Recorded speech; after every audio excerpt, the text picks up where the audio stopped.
This is the first in a series of videos that we're going to do about the inventory functions in QuickBooks. We're going to try to do this in about 4 videos. Inventory is an area where there are a lot of questions. A good percentage of the questions that we get about QuickBooks have to do with using the inventory functions and why are the numbers off, what's the problem, how do I do this, how do I do that. So hopefully we can answer some of those questions in these videos. The first one, is going to be kind of a little bit of an overview how inventory works in QuickBooks and how to get that set up. And then in the next few, we'll cover purchasing, selling, and so forth. So first of all, just a real quick little accounting lesson in inventory. When you purchase inventory, it's not an expense. I get that question a lot, and that's the reason I want to kind of mention that up front. When people will call me sometimes with a question, say, I just bought a bunch of inventory. I know I spent this much money with such and such a vendor, but when I look on my profit and loss statement, it's not there. Well, it's not. It's not going to be there because you still own the inventory. It's an asset to you. It has value. Let's take a look here at a balance sheet. So in this sample file, which has inventory turned on and has inventory on hand, if I look down here, I see the line inventory asset. That is the value of the inventory that I have here to sell. When I sell it, then it becomes an expense because I don't have it anymore, right? Just walking out the door with either the customer or the UPS guy or something. And at that point, then yes, it is an expense. But as long as I have it, if it's on hand, then it has value. It's not an expense. It's right here on my balance sheet. All right, if you're just starting out with inventory in QuickBooks, maybe you're not seeing all of the functions available to you for inventory that should be there. The first thing that you want to do is you want to be sure and check that inventory is turned on. So to do that, I'm going to go to the Edit drop-down menu. I'm going to go to Preferences. And then there's a section right here, Items and Inventory. I'm going to select that, and I'm going to select Company Preferences. And I want to make sure this checkbox right here is selected. Inventory and purchase orders are active. Okay? Until I have that checked there, a lot of the functions of inventory are not even going to be available to me. I'm not even going to see them in my QuickBooks file. So be sure that you get that checked off. Then you'll be ready to go. Now, the next thing I'm going to do is I'm going to set up the inventory items that I'm going to buy and sell, right? And I'm going to do that on the item list off of the Lists drop-down menu. So here in the sample file, is our item list. There are different types of items. So you can see this section right here. These are all service type items, so services that this sample company sells. There are some items down here that are a type called non-inventory part. So that just lets me buy and sell particular items that I want to sell to my customers, but I want to track how many I've got. So I can use non-inventory type parts. I can buy and sell as much as I don't even have to record when I buy them. I can just sell only, because QuickBooks isn't going to put anything on that balance sheet in that inventory asset account. Everything's going to be a direct expense or a direct income. It's this section right here, inventory part. That's what I want if I want to track inventory. When I create an item and I select in QuickBooks that it is an inventory part type item, then I'm telling QuickBooks, keep track of how many I buy, keep track of how many I sell, keep track of the value of these items. These are inventory, okay? Let's look at one. I'm going to pick the brass hinges item here, right here, this line.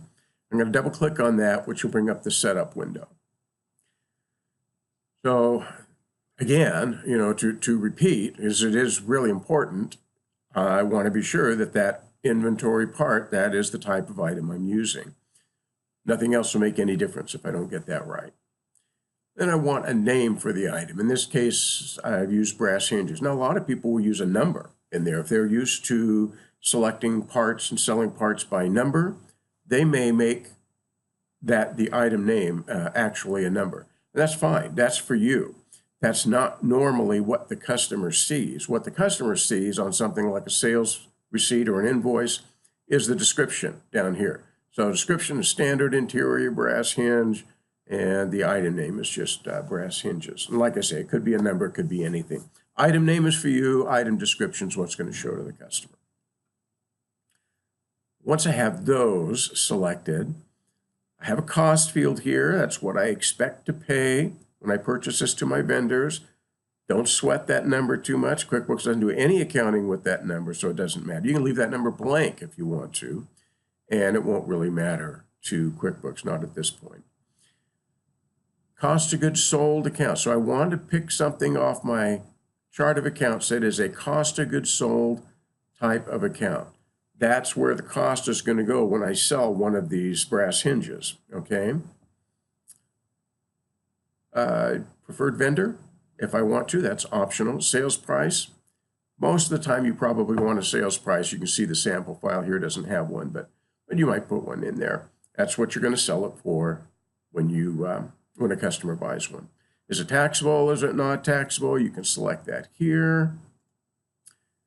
Income account. So what is the income account on my chart of accounts where QuickBooks is going to post the sale when I sell it? So if I sell one of these for $7.50, then that particular income account, that's going to show on my profit and loss that I have income for that $7.50 because that's the account I selected here in the setup of the item.